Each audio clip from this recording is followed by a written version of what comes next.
Welcome to the Voiceless podcast. We're here for another episode where we're talking wrestling. And today's topics, we have many topics that we're going to go over. The first topic we're going to go over is Roman Reigns pulling out of the WWE Championship match, or the WWE Universal Championship match, and his replacement being Braun Strowman. The second topic we're going to go through all of WrestleMania predictions. And then the third topic we're going to go through is Chris Benoit's dark side of the ring, and should Chris Benoit be a WWE Hall of Famer? So that would be a very interesting topic. And the last topic we're going to go through is our top five WWE rivalries of all time. Go, sucker! Hulk Hogan! We coming for you!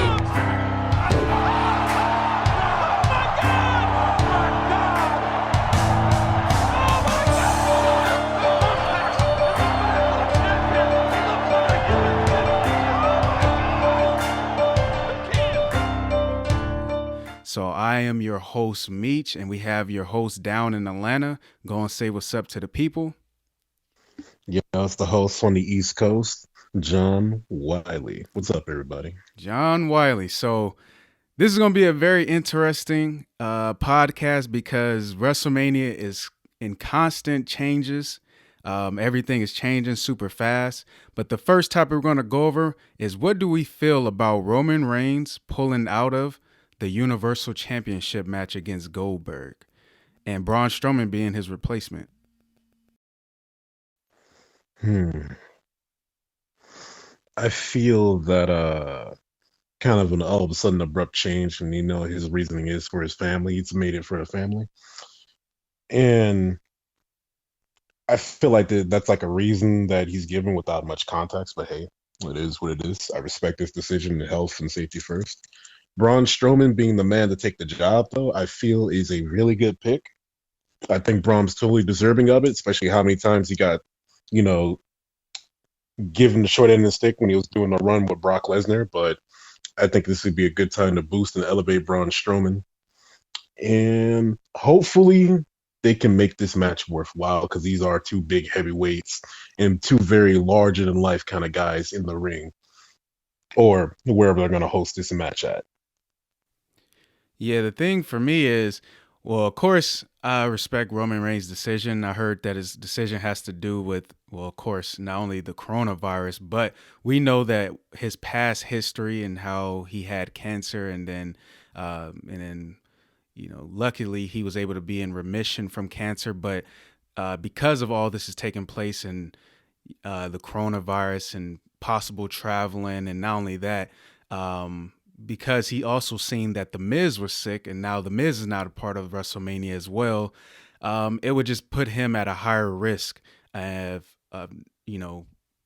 gaining that sickness. But not only that sickness, but you just don't want to risk it at all when it comes to his health in general. So I respect his decision. Now, so of course you got to safety first.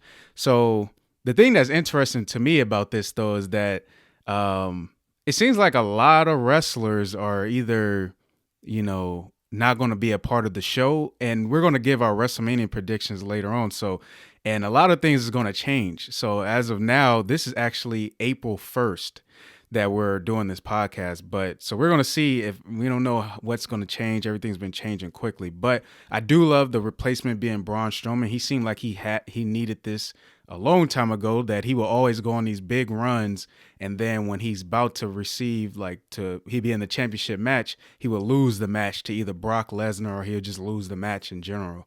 So this seems like his moment. Though there will be no fans, this will be probably his moment against Goldberg, where he becomes the Universal Champion. Well, hopefully this is his time to shine. Yeah, so it's definitely going to be an interesting WrestleMania. I don't know who's going to be the final confirmations of what matches we're going to see, but because of that, we're going to move on to our WrestleMania predictions. And for our WrestleMania predictions, there's a lot of matches, but once again, we don't know what's going to be changed.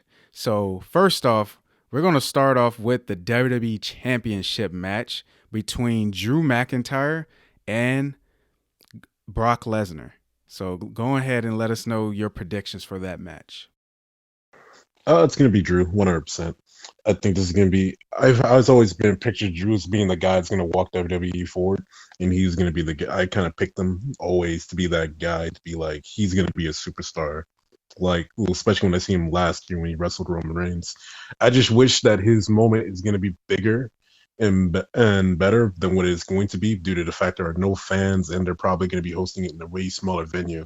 So at least I hope they can at least give him like one of the greatest entrances and one of the biggest pieces of love they can give to a wrestler, especially since we're in an awkward situation of this virus cutting out the fans and having venues hosted in smaller areas.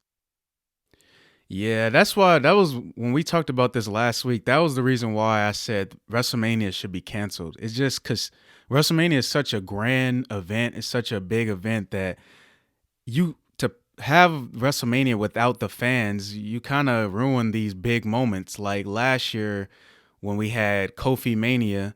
Imagine, like I said this, imagine Kofi Mania without any of the fans. It won't even mean anything. Imagine when Daniel Bryan won the both of the championships against Triple H and Batista, and imagine no fans being there during the Yes movement when it was at its peak. So, and this is this year where Drew McIntyre gets his big opportunity, and there will be no fans there. So it's like we understand, and just like you said, my prediction is for Drew McIntyre. He will definitely win the WWE Championship, but at the same time, I wouldn't be surprised if they have Brock Lesnar win it now. Now that they don't have to take the belt off him because there's no fans there. So, and we don't know when things are going to slow down. But my prediction is still going to be with Drew McIntyre. I believe it's going to be a great Hmm. match, and that Drew McIntyre will definitely walk out the WWE champion. Mm. Yeah, yeah. So let us move on to the next championship match, and that is the Universal Championship match. So at first it was supposed to be Goldberg versus Roman Reigns, but now it is Braun Strowman versus Goldberg. So let me know your predictions on that match. I'm gonna go all in for Braun Strowman to be the winner. It's due to the fact that Goldberg is a part timer, and I feel like they really needed Goldberg to be the guy to bridge the gap in between title ships and who they want to see the guy hold that belt and carry the show. And even though it was meant for Roman, Braun is the next best choice, and I believe that Braun deserves this more than anybody, especially how every time they would put him in, he was kind of treated like The Rock, where, oh, because you're not the guy that we want to be behind, you're gonna get the short end of the stick. But now since it's he's in the situation, I think yeah, Braun Strowman all the way. Yeah. Um this is a tough one because I just wonder if it's going to be too predictable if both champions, because we know both champions are part timers, Brock Lesnar and Goldberg, that they're both are of course supposed to lose these matches and lose the belt, and then they go into the next year or to the year or to the time after WrestleMania to the basically the new season for wrestling with these new champions. But I don't know if Braun Strowman's going to win this one. I think that's the easy decision is to put the belt on Braun Strowman. I'm going to make a controversial prediction. I'm going to say Goldberg walks out WWE Universal Champion still. And the only reason Mhm. why I think Goldberg walks out WWE Universal Champion is because everything that's happening surrounding with the coronavirus. If the coronavirus and everything wasn't taking place, Roman Reigns will be the champion. He'll walk out. But because of all this, I think Braun Strowman will not walk out champion. I think they still want to keep the belt on Goldberg for just a little bit longer and until everything starts to cool down, and then Roman Reigns is going to get his belt. Mm. Yeah. So I'm going to go with Goldberg with that one. I'm going to go with Goldberg. But let us move on to the NXT Women's Championship match between Charlotte Flair and Rhea Ripley. Well, I think Rhea Ripley is going to win this due to the fact that the way that WWE has been showing off their NXT stars, they rarely lose when they go up against somebody that is not from their show. And especially after last year's Survivor Series, I truly believe that this is the season of NXT and that Rhea Ripley is going to be the champion. and hold that belt tall. It's interesting for me. I haven't thought too much about this match, due to like everything that's been transpiring. But this was actually one of the matches I was most excited about when it came to WrestleMania. And this is an interesting one. Beforehand, I would easily said Rhea Ripley will win because Charlotte Flair, why would she become NXT Women's Champion? But because of everything that's happening, once again, I gotta say things have changed, and I don't know. This one is a hard one. I'm gonna go with Rhea Ripley winning this one, but I wouldn't be surprised if they had Charlotte Flair go down to NXT just for a little bit, a little while as the champion, because what do you have to lose right now? It's not like she needs to be on Raw or on SmackDown or anything like that, because Mm. like there's no fans right now. All you can get as creative as possible, and Charlotte Flair could go down to NXT and just be champion for a few shows. So, but I'm gonna go with Rhea Ripley. I'm gonna go with Rhea Ripley as well. All right, all right. You know, it's crazy though. Charlotte wasn't a NXT product. She just kind of came into the main roster. As I think about it. Mm-hmm. So yeah, this would be a perfect time to put her in that environment. So yeah, I like the idea of like Charlotte going down to NXT a lot. Something to speculate on. And then But not only let's move that, on to the next talk. but yeah, Go for another it. thing I would say, it wouldn't. The thing is, if you did do that with Charlotte, you help build up the other NXT women wrestlers as well, because Charlotte is considered like the best right now, and at least for most people. And you put her and you have her work with all these new young talent on NXT. You almost help them get prepared for that transition to the main roster.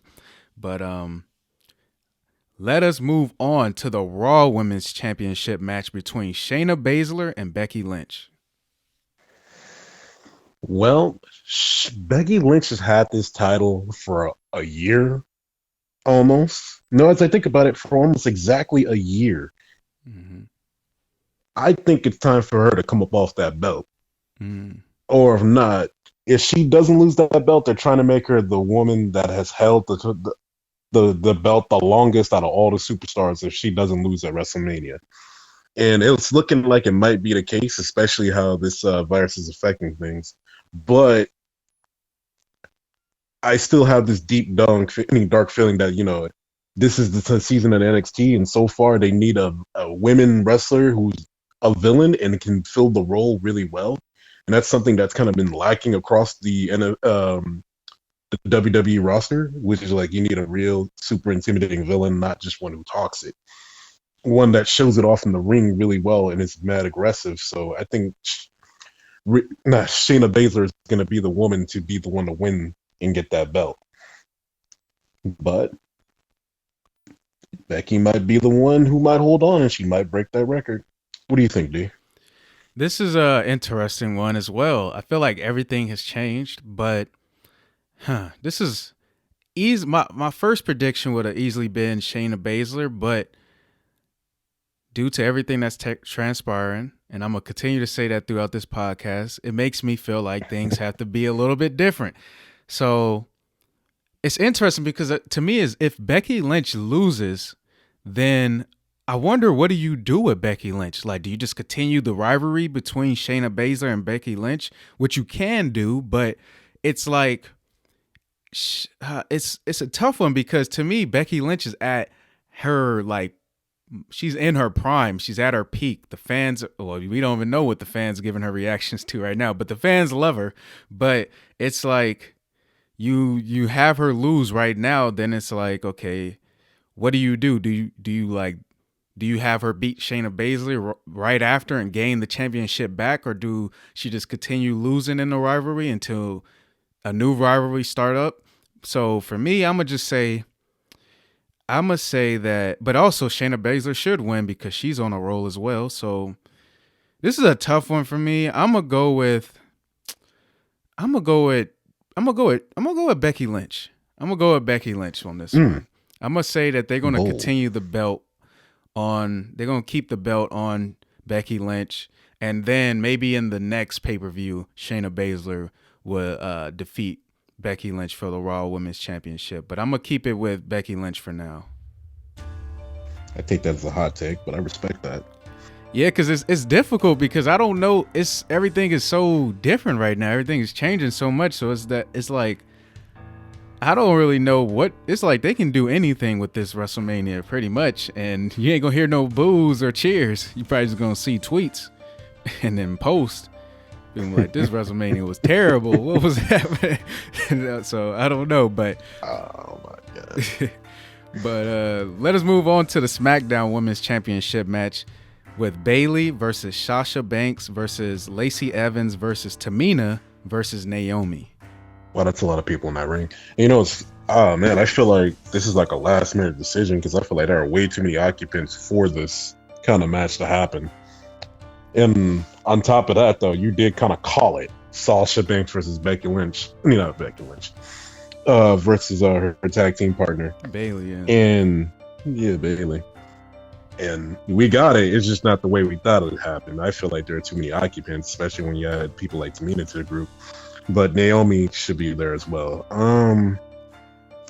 I gotta say, man, this is a rough one because hopefully I don't want it to be like last year's women's tag team match where they just chose like a random set of people to win it, and then nothing really value came up from it.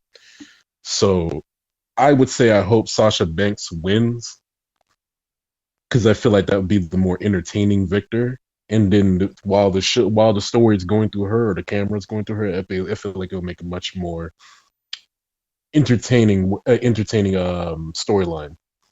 So yeah, that's who I picked to win it. This one is a tough one too because I read reports that they were saying that they wanted to go with Bayley versus Sasha Banks at WrestleMania, but due to everything that's transpiring with the virus, is that they didn't feel like they had enough time to build up that match and have that match be as great as it was supposed to be, so which I can understand. So they just, I guess they put this together and they made I don't even know what type of match this is, but it has 5 wrestlers, 5 women wrestlers, and this one to me is an easy decision. I go with the same thing you said. You put the belt on Sasha Banks, though I would have wanted to see her win the belt at WrestleMania with the fans going crazy or the fans cheering and going and giving her the props that she deserved, but it's not going to happen. So I'm going to go with Sasha Banks still. To me, she's the more entertaining wrestler out of all these wrestlers, though I love Naomi as well, and though I like Bayley. The interesting one is if they finally give Tamina her just dues, because she hasn't, like, I don't think she's won a belt period in since her time being here in the WWE. But and then of course you have Lacey Evans, but I don't want to see the belt on her yet. So I'm gonna go with Sasha Banks as well, and just hope that it's gonna be a great match. And let us move on to the Boneyard match between Undertaker versus AJ Styles. The All-American Badass versus AJ Styles. This is going to be an interesting one. Honestly, I don't even really care who wins, but I'm more curious about how this match is going to play out. And especially I want to know the venue and I want to know the setting and I want to know how well they're going to do this. I got this feeling that Undertaker's gonna lose this match, and this might be the beginning of the end for the Undertaker, where he's gonna hang it up. And that's really the feeling I have about this match, though. Especially since he's not the dead man anymore; he's the All American this time around. And in that case, this is feeling like, man, this might be it for him. He's being himself, not being the Undertaker. So I say AJ Styles is gonna win this match. And I say if the WWE allows AJ Styles to win this match, I'm about to start a boycott. I'm gonna start a boycott, and not only that, Like it's just I could see WWE doing something like this because there's no fans, because they won't get all those sad reactions. I could see them disrespecting Undertaker one more time, and I'm about sick of it already. He was disrespected enough by when he lost, when he shouldn't even lost the streak to Brock Lesnar. Brock Lesnar, don't get me started on that. And then when he lost to Roman Reigns, oh my gosh, almost, oh my god. But don't get me started on that. If he loses to AJ Styles, the disrespect to the Undertaker, I can't even. I'm going with Undertaker with this one. I don't care if he's the bike rider Undertaker. I don't care if he's Big Evil Undertaker. I don't care if he's the dead man Undertaker. AJ Styles better not win this match because that's just going to throw off the credibility of everything Undertaker has done. Because just imagine this.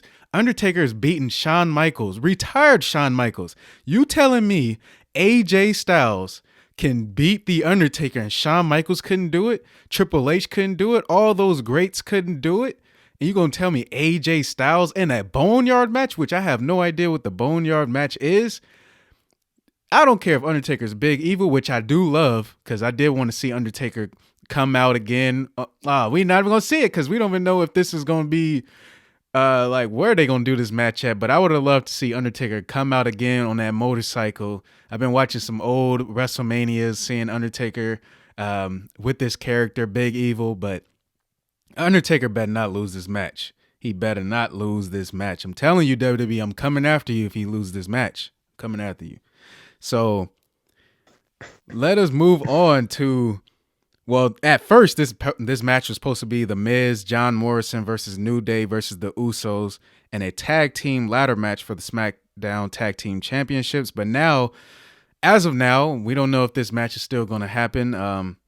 As of now, because The Miz is not a part of WrestleMania due to being sick, it's supposed to be just John Morrison versus one of the Uso brothers in a ladder match. So, and I guess in the tag team titles wouldn't be on the line, I'm pretty sure. I have no idea what they're going to do with that, but you can just go ahead and give us your prediction on that match.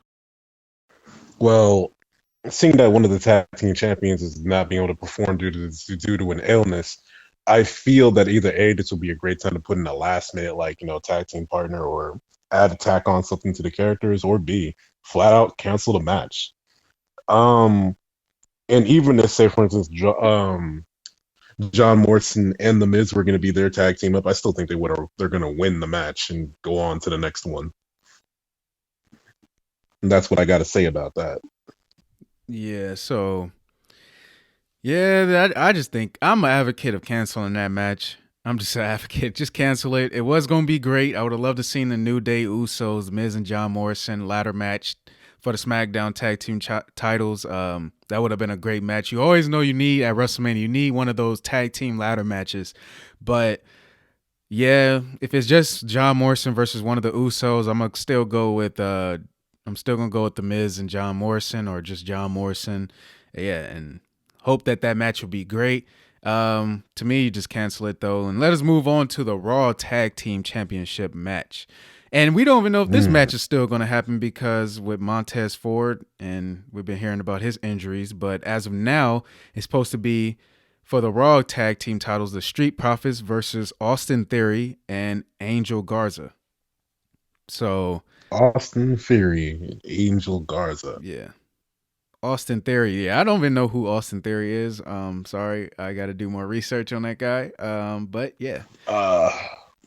I'm gonna have to do some research too, because I'm like, is he the guy I think he is? Because I think he's one of the dudes that were from the NXT that was a part of that group. I think the Lost of Sons or something like that. Oh man, I gotta do my research on these guys. Yeah, but anyways though, yeah, I don't. I feel like this match is gonna really go in the favor of Montez Ford and Street Profits, but the issue is since he might not be able to be, healthy enough to wrestle or even be in the match, I'd say cancel that one too. But if they weren't injured though, I'm putting my money on them because they just recently won the belt, and I doubt they would want to take it off them so quickly. You know what I'm saying? Exactly. So I'm going with the Street Profits as well, whether this match happens or not. If it happens, I'm going with Street Profits. If it don't happen, I'm still going with the Street Profits because I have no idea who Austin Theory and Angel Garza. I know who Angel Garza a little bit, but whether the match happens or not, Street Profits will win because the Street Profits they just became champions, and they seem like the ones who you kind of got to get behind right now. And I'm a fan of the Street Profits, so keep the belts on them. And let us move on to, it's funny, as I'm looking at this list, I'm wondering I know I haven't got through, it's a bunch of matches. I know I haven't got through all of them, but I'm just realizing, is Seth Rollins even on this list? But I think, Mm-hmm. yeah, with Kevin Owens. Seth Rollins and Kevin Owens. Okay. So, yeah, so, as a matter of fact, let's just give our predictions on Seth Rollins and Kevin Owens as well. Ooh. Honestly, it's gonna be Kevin Owens is gonna win this match. They've been really just pushing Kevin Owens. Honestly, man, and you know what? I agree with them because Kevin Owens is so far one of the most entertaining things about WWE, and especially how they've been given nothing but good storylines and good characters to work with. I think this might be his win. Mm-hmm. And I don't think this is going to be looked at as like, the bearing of Seth Rollins, but I think this win would actually, help out both of them in their careers and, actually make it a great match between these two because they don't really face each other that often. So I'm looking forward to this, but I'm going to have to put my money on Kevin Owens. You go with Kevin Owens, and I'm going to go with Seth Rollins. I'm going to go with Seth Rollins because Seth Rollins is on he's this supposed to be like one of the best heels, I guess, right now. And though I liked his first run as a heel more, but I'm gonna go with Seth Rollins. I think Kevin Owens. I think you may be right with this one, but I'm gonna still just go with Seth Rollins. I'm gonna go with what I think should happen. I just think Seth Rollins he doesn't really need this win, but for me, he should just pull out the win. Sometimes you need the heel characters to just continue to prevail, even when you don't want them to prevail. And in this case, I feel like Kevin Owens most likely will win, but I'm going to just go with the opposite decision. I'm going to go with they have Seth Rollins pull this off and Seth Rollins go into this new season of WWE after WrestleMania, and he goes with already a win at WrestleMania, and we'll see what else would they do with Seth Rollins. They may just continue the rivalry between the two, but let us move on to the WWE Intercontinental title match, which I'm actually a match that I'm really looking forward to. Daniel Bryan versus Sami Zayn. This is kind of a bit of a dream match, because right around the time that, Sami Zayn was really getting big, this was back when the Yes Movement was going on in WWE. So I'm really looking forward to this match, regardless of what happens or who wins. Because Daniel Bryan, he's slowly making me a believer. And honestly, this is going to be one really cool technical match. But if I were to pick a winner between the two, I'm picking Sami Zayn because of the fact I feel like they want to do more with him, and I feel like if you keep that attention on him, it would be perfect. Excuse me, it'd be perfect for him. Mm-hmm. And on top of that, he's like one of the few heels that is actually pretty entertaining. I thought it was going to be kind of lame. He's got some of those people with him, but nah, it's pretty cool. So yeah, what you about to say? I think this is a tough one. I'm really looking more so forward to this match than even like just predicting it. But based upon just predicting it, I'm gonna go with Sami Zayn. Still will retain the Intercontinental Championship. He's a great heel. He's super entertaining.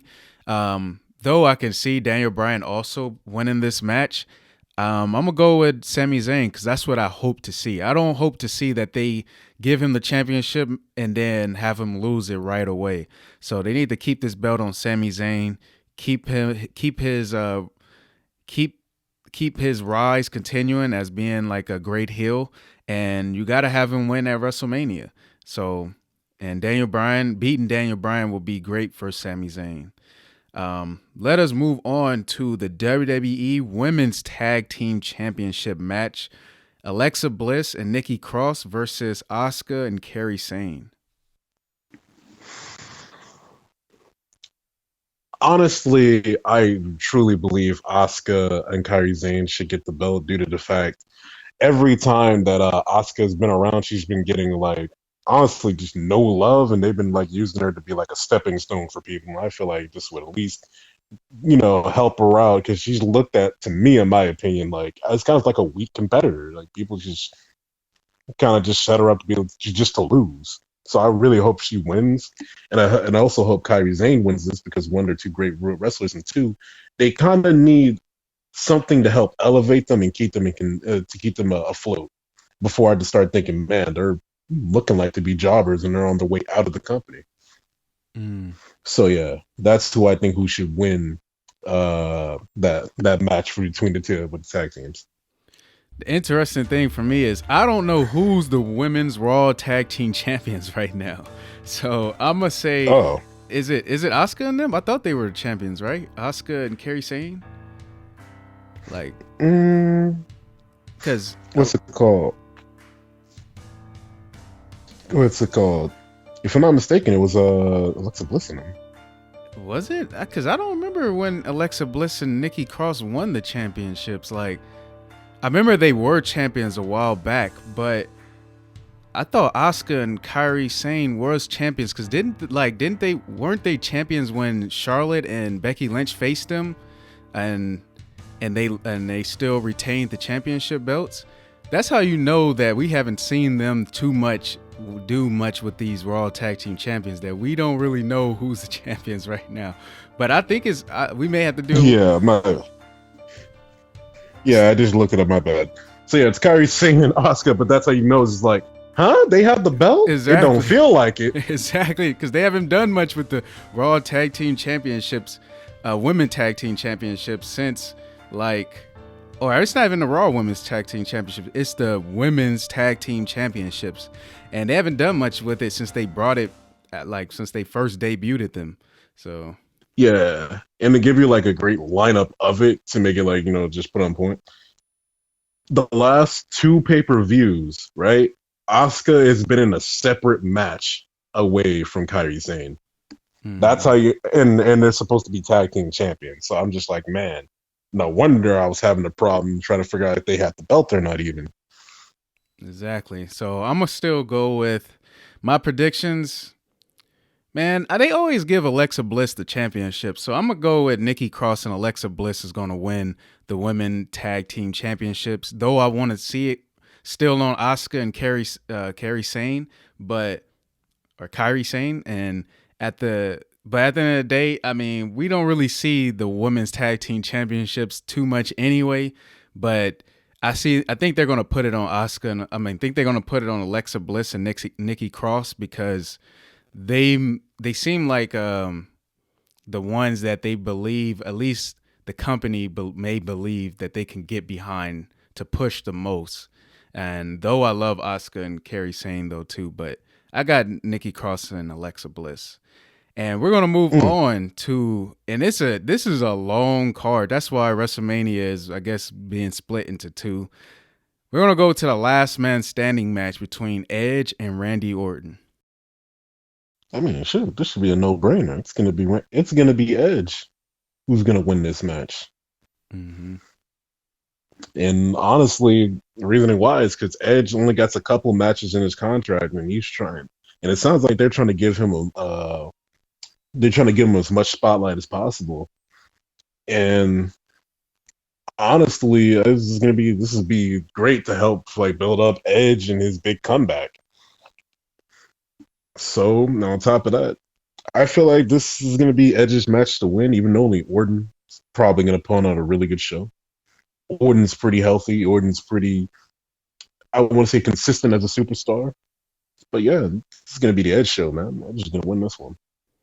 This is one of the reasons why I thought WrestleMania should be canceled, because Edge, imagine his comeback and his now has no fans. But to predict this match, I got Edge as well. Edge should definitely win this match. It's going to be a great match. I'm actually very hyped to see this one as well. But I got Edge all the way, and I want to see what the WWE is going to continue to do with Edge after this match and after WrestleMania. But let us move on to Hmm. the the Firefly Funhouse match between John Cena versus The Fiend.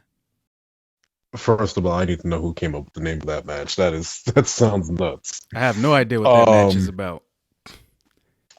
John Cena versus Bray Wyatt or Yes. The Fiend. This is a rough one because every time John Cena has faced Bray Wyatt, he's always just steamrolled him every single time. So I think this might be a match where Bray Wyatt is going to take the W.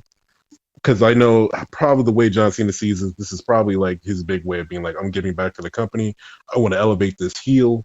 I'm gonna take one for the team and help out Bray Wyatt in this situation. And honestly, I think Bray Wyatt deserves it because I feel like he shouldn't even lost his belt to Goldberg in the first place. Hmm. And I understand you needed to make that show out there, at least worthwhile or at least keep people watching, but it shouldn't have been Bray. But that's the way I feel about it. But my money's on the Fiend. And to go along with you, before we take a quick break, is I got The Fiend as well. Though I actually kind of want to see John Cena win this match. And I agree with you. I don't think The Fiend should have lost the belt to Goldberg, or at least that way, and how it was done.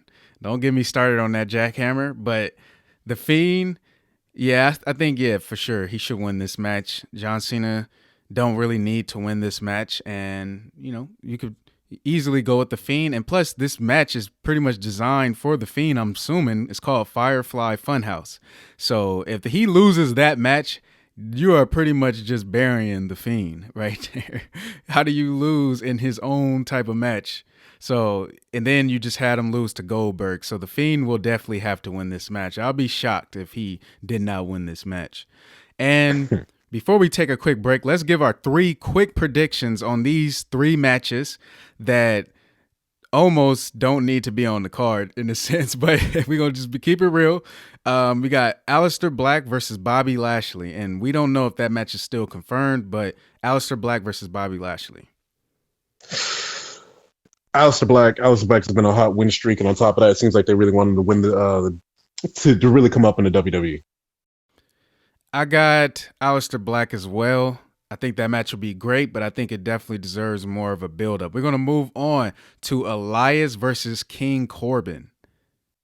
Uh, you know what?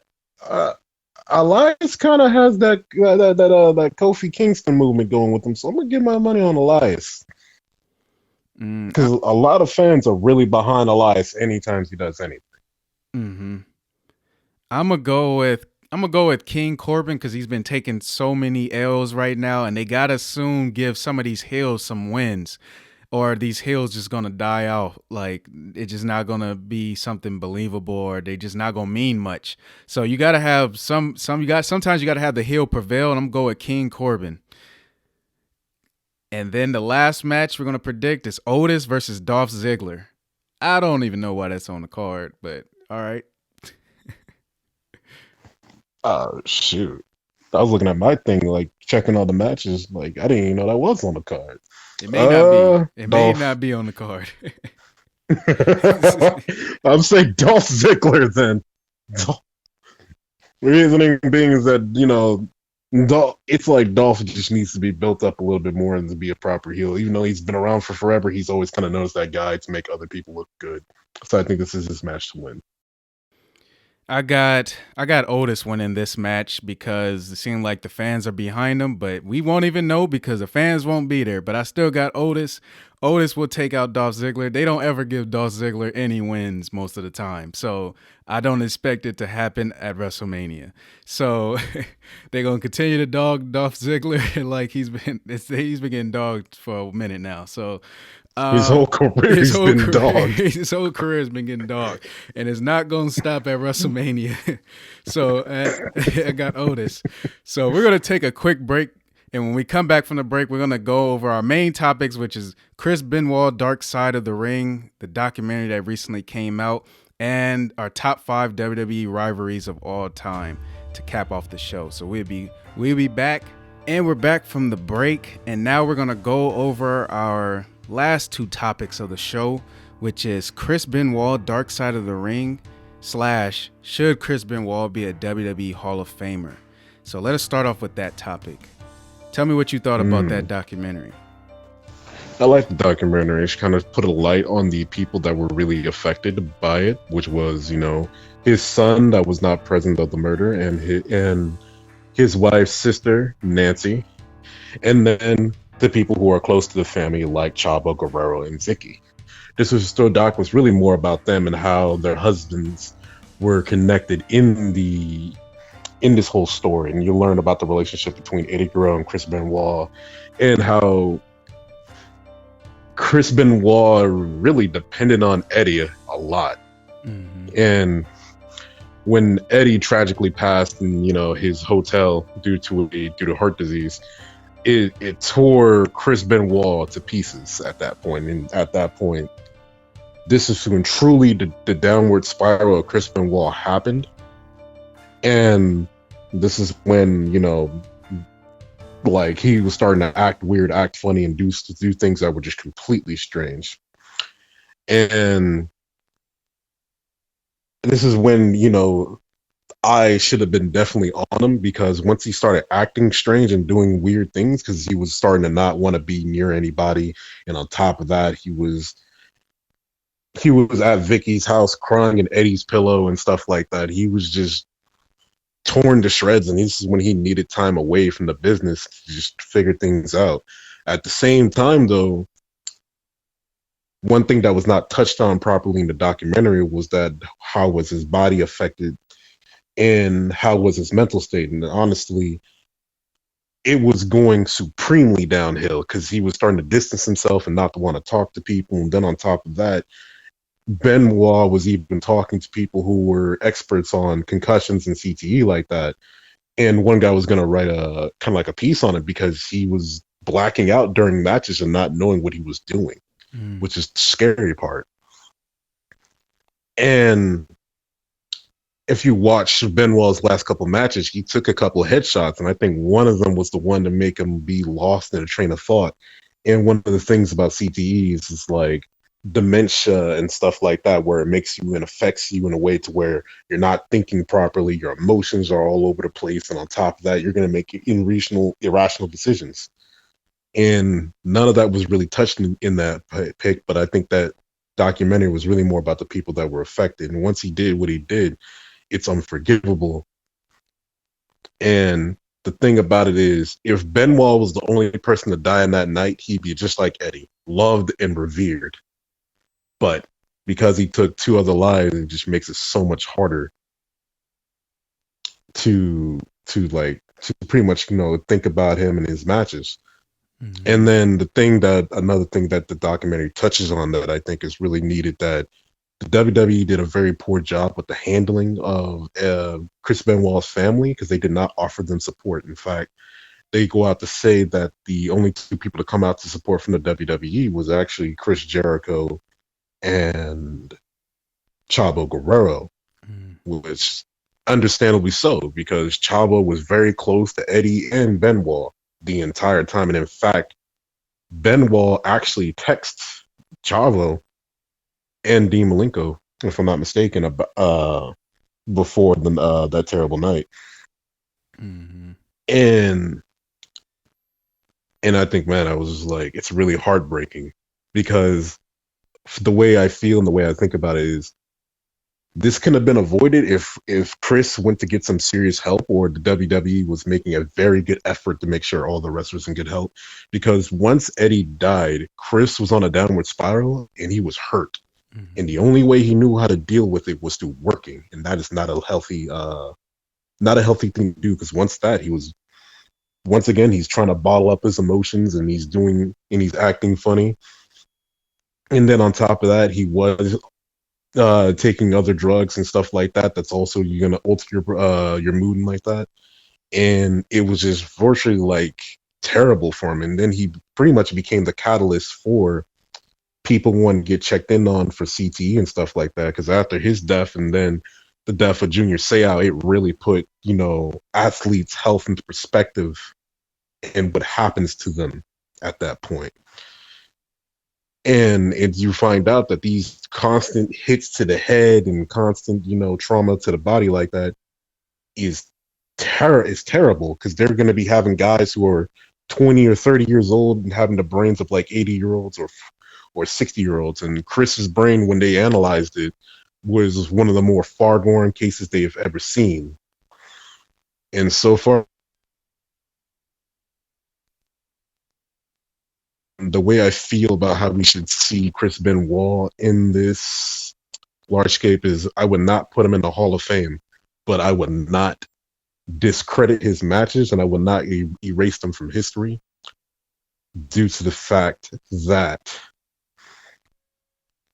they're still a part of wrestling history, and there's still like things that matches that you pretty much can't be like, man, you're like, man, I got to show you this is how you do things, and he's the guy that's pretty much the poster boy for it. Him and Guerrero.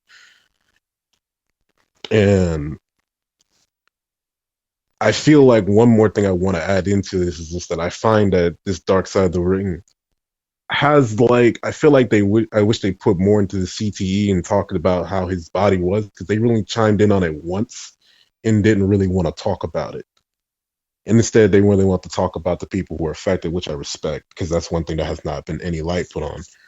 And then I find it kind of odd and strange that they want to just put this like at least 2 weeks before WrestleMania is dropped. And I noticed this is the second situation where we're gonna open up about something that's kind of dark and stuff like that about the WWE, literally like a week or 2 weeks behind WrestleMania. And I feel like, that's kind of wild. But then, hey, man, you're trying to get the most attention for something, so that'd be the perfect time to do it. And that's what I have to say about Dark Side of the Ring on Chris Benoit.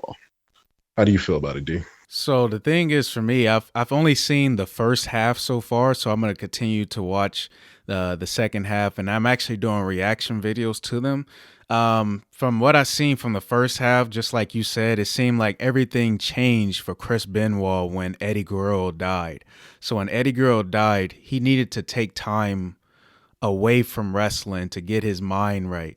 And he needed more people to kind of, I guess what they were kind of showing is that people, like the ones that were close to him, was recognizing that he was different and that things has affected him. And Eddie Guerrero's death has affected him a lot more than it affected even maybe the closest people to Eddie Guerrero, even though Chris Benoit was very close to him. And it seemed like he didn't know how to really deal with it. He didn't really know how to really cope with it. And it seemed like because of when Eddie Guerrero died, he just completely changed. Like he didn't want to be around people anymore.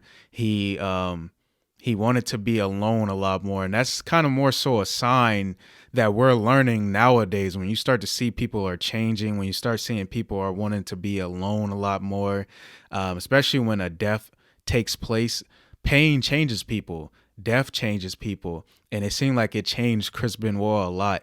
And it's tough, man. It's really tough because Chris Benoit was one of my favorite wrestlers, but not only that, even if he wasn't one of your favorite wrestlers, he was good, and he's undeniable, and that's undeniable. His talent in the ring is very undeniable. But when you ask the question, should Chris Benoit be a WWE Hall of Famer, you can't help but think of how it ended and the way it ended and how tragic it is that what he did. And what he did was when he took the lives of his wife and his youngest child, it's like it's something that is I can understand. Unforgivable. I don't want to say unforgivable, but it's pretty much is unforgivable though. Like from the standpoint from the WWE though, because it's like they're a business, and how would they look of putting Chris Benoit in the WWE Hall of Fame? It's like you can't make that decision. He's a Hall of Fame talent, and his matches deserve to be continue to be seen. I wouldn't want, like you said, I don't think they should just be destroyed and then we just completely forget Chris Benoit. But him being in the WWE Hall of Fame would be tough for the WWE to ever do, because of how his story ended.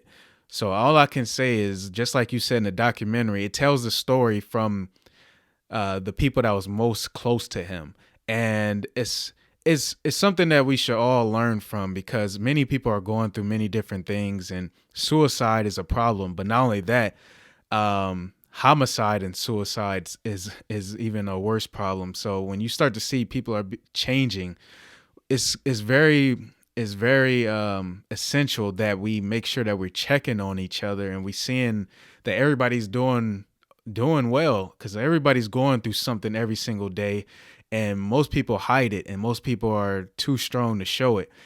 And in Chris Benoit's case, he was actually showing it, but it just, I guess it was just a difficult time for everybody. So it was kind of hard to, and not only that, you wouldn't expect him to do that. But what I'm starting to learn is that from all these stories and from just things in my life is that you kind of got to start to expect the unexpected, and to be able to help people when they need it the most. And some people you won't ever expect them to do anything that's out of their character. But because of we seen these stories and we learn from these stories, you got to make sure that people are right.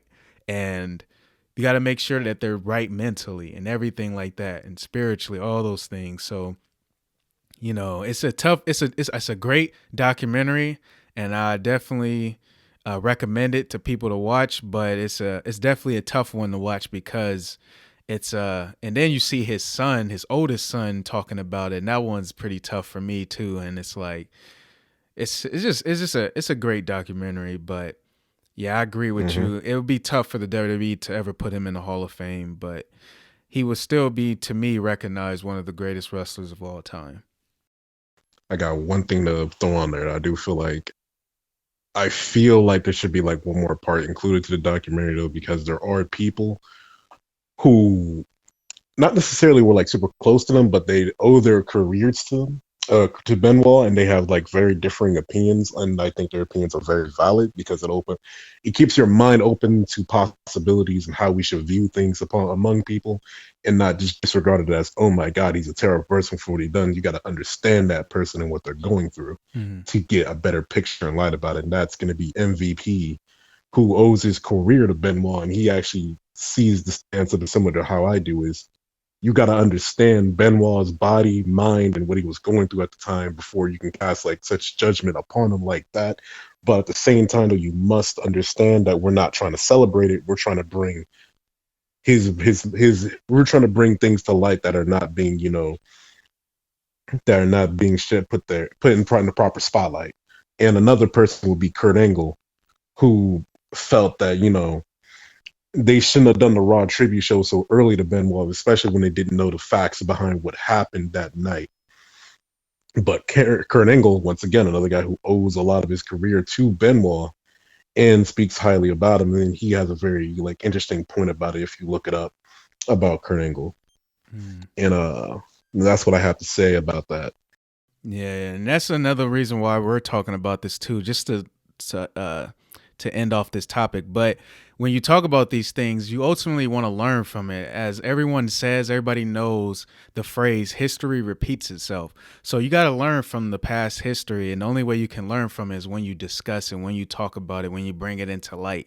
It's not to glorify it in any type of way, but it's to learn from it ultimately. And Chris Benoit's case can be learned from as well. And not only that, when anything that has to do with physical impact, and I know Chris Benoit took much impact as well in wrestling and any type of sport, it's like you got to learn from these type of situations and things that affect their mind. And you brought up CTE, all those different types of things. But with that being said, yeah, it's definitely a documentary I recommend for everybody to watch and definitely to learn from, not just from a wrestler standpoint, but from the people that are around you as well. Make sure that you're checking on each person and make sure that they're doing well. And everybody's got to help each other out, because things are taking place every single day, not just in all of our lives, but in our own personal lives. So with that being said, let us move on to the last topic of the show, which is a very interesting topic, because this topic was pretty hard for me to choose. But we're going to give our top 5 WWE rivalries of all time. And I'm gonna leave this up to you, John. You want to start it off, or you want me to start it off? Yeah, I'll start it off. Yeah, man. I think one of my favorite WWE rivalries of all time is, you got Rock and Austin up there. It's probably the greatest.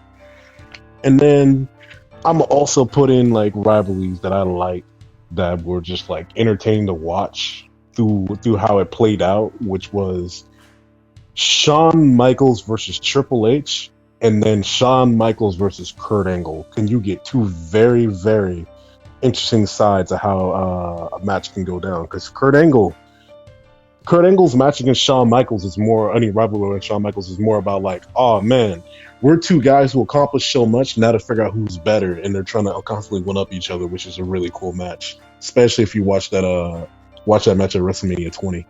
And then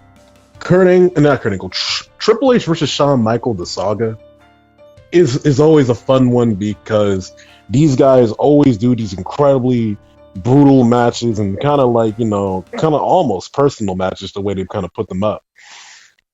Especially when Shawn Michaels finally came back from his injuries and did the Elimination Chamber. It was like, man, a really heartfelt and cool moment to see him rise up on top and face his friend Triple H again.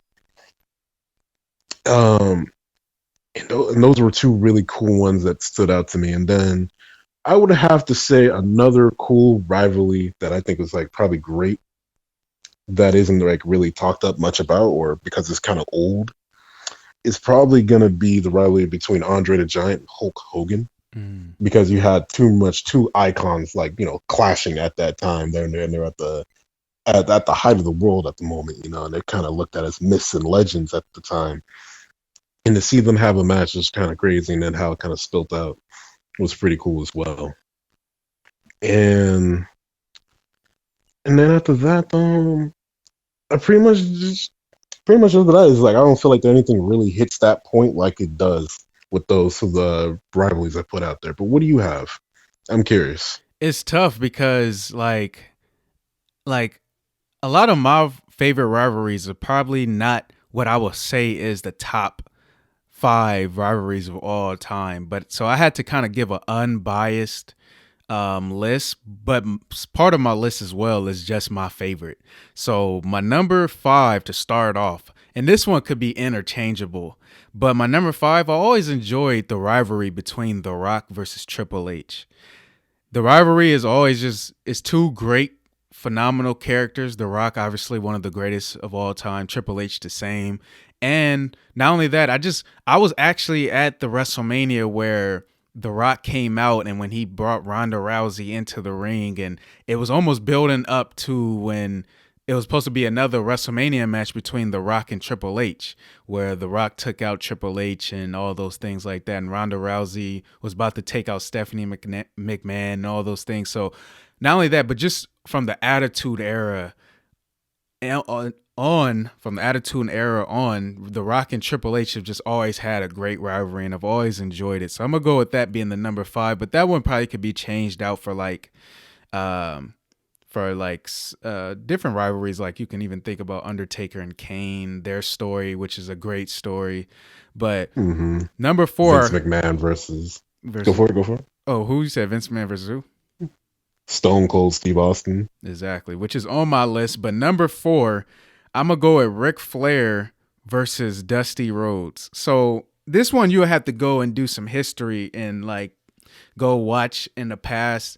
But in the past, they were two of like the biggest names in wrestling. So at this time, it wasn't even just like one solid promotion like it's the WWE, even though you got different promotions, but WWE is the main promotion for wrestling. At this time, it was a lot of different promotions, and Ric Flair and Dusty Rhodes were pretty much the best at their promotion, but not only that, they're best in wrestling in general. And they just told a great story. Ric Flair being pretty much the guy that he's rich, he does what he wants and all those type of thing. And Dusty Rhodes representing the people like us, or representing the people that have to work 9-to-5 jobs or things like that. And he kind of he got the people behind his back, like blue collar people and stuff like that. So that was a great rivalry. I also like the Ric Flair versus Ricky the Dragon Steamboat rivalry because it had great matches. So I'm gonna go with that being my number 4. My number 3 is my favorite, probably one of my, probably my. This one probably is my second favorite of all time, but it's gonna be third on my list, and that's Undertaker versus Shawn Michaels. So I love this rivalry because to me they had the best match of all time, in my opinion. But Undertaker representing darkness, Shawn Michaels representing the light. It just kind of like what you know from biblical times, all those type of things. They tied that into their rivalry, and they told a great story and had phenomenal matches and matches that people will always say is some of the matches that will probably go down in history as being arguably the greatest of all time. My number 2, and this one is easy. This one has to be on the list. The Rock versus Stone Cold. Stone Cold versus The Rock. Like, they're at the pinnacle. Come on now, Attitude Era. And not only that, they had 3 WrestleMania matches. They had 3 WrestleMania matches. And the reason why I brought them up too, I just recently seen The Rock talk about their rivalry. He did like an Instagram live video and he got to break down what Stone Cold means to him and what the rivalry meant to him. And pretty much they were at the best. And then what they represented was something that stories need to be told. And it's just like Stone Cold represented what he represented was he was this blue collar that did what he wanted to do and did not care what anybody had to say about it. The Rock, on the other hand, The Rock had so many different characters, but like throughout that rivalry, he was heel, he was babyface, he was the people's champion, he was the guy that was like that the corporation used to be, I guess, the leader of, in a sense, or the face of the company. And just The Rock and Austin's phenomenal rivalry, have to include them. Don't have to have much to say more about that. My last and my first on this list, my number 1 rivalry of all time is Stone Cold versus Vince McMahon. Come on now. Do you know how much money they made on this? This is like, in the story they told, you have the boss who pretty much runs the whole company and who does what he wants, and that he can screw you over, or he can actually make you the face of the company if you do what he wants. Then you have Stone Cold, who represents the blue collar people, the people that work hard for their money, and the people that do whatever they want. Stone Cold, imagine how many people wanted to do what Stone Cold got to do and beat up their boss. Come on now, Stone Cold did whatever he wanted to Vince McMahon, and it just kept on going on. And they made so much money on that. That has to be my number 1 on my top 5 WWE rivalries of all time. That's pretty good, pretty good. I got I got 2 honorable mentions, actually. 2 honorable mention number 1. It's because it happened outside the WWE, but it's the Bullet Club versus the New Japan, which featured guys like AJ Styles, Kenny Omega, a bunch of big name Japanese stars, and also oh my god, I forgot the names already. I had them in my head. But they're a part of AJ Styles' faction along with the Demon. God dang, I can't remember. The Demon Finn Balor? Oh yeah, Finn Balor, who was the leader of the group a long time ago, back when it was Prince David, before when he was in Japan and when he was Prince David. They pretty much took on all of New Japan and kind of shaped New Japan and what it is today. Because that rivalry was so big, it was almost like, seeing other the biggest crossover for indie wrestling in general. You got guys from Ring of Honor showing up, you got guys from NWA showing up, and then you also had guys from TNA just showing up randomly as well, just going all out in Japan, which I thought was a really cool wrestling show. That was a really good. That rivalry is like, I think people should take a look at, because then you'll get a better idea of why Kenny Omega is so special. But can't put it on the list because it's not WWE. But the honorable mention number 2 would have to be John Cena versus Edge. Only reason why is because when I watch back on that time, it was really more about like how many times could John Cena, stifle Edge every single time. Because it was just like a big, massive losing streak for Edge every time he goes up against John Cena, because John Cena was kind of like Iron Man at the time. But Still a very great selection of matches. Exactly. That's definitely a great rivalry as well. And that's definitely from our time with John Cena and Edge. But yeah, we have gotten through all the topics for today. It was a long show because WrestleMania, all those predictions, and we got to talk about a lot of things that was taking place recently with the Dark Side of the Ring with Chris Benoit. We got to talk about, we gave our top 5 rivalries, or we gave, our, some of the rivalries we liked in general. So with that being said, we gonna give our closing words to the people. You have anything you want to leave with the people? It's going to be some tough times. Try to take care of one another and make sure that we make really good and right and focused decisions on how we're going to proceed into the future. Much love to everybody. Stay safe. Exactly, same thing as well. Make sure you're taking care of yourself. I feel like we're gonna continue to get through this, and with that being said, we are the Voiceless podcast. We will never be silent. Thank you guys for watching.